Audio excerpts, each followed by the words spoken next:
že vám deň nezachráni ani nové topánky, že vám zmoknú čerstvo umyté vlasy, alebo to, čo vám z nich ostalo, že sa vám nechce kráčať a každý váš pohyb je len nutnosťou prežiť. Nuž, literárne vyjadrené, nebýva na každom rožku hostinec. To iba na mojej ulici stojí odjak živa krčma.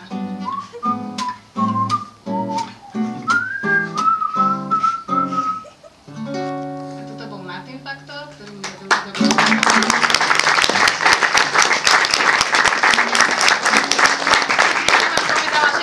do básnička, tak sme vás oklamali. Mám ešte jednu. Romále.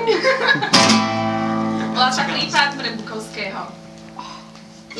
Tak. Aha.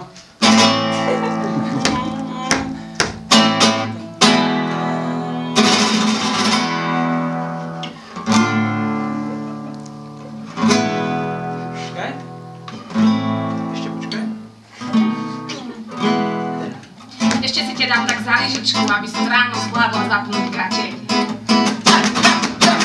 Táto láska zo mňa robí prípad pre Bukovského. Detektívka tajných kalórií práve vydala svoj prvý diel. Vraj niektorí zo zaľúbenia chudnú a nemyslia na jedlo. Ja, ako dokonalosť sama, dokážem však pri jedle myslieť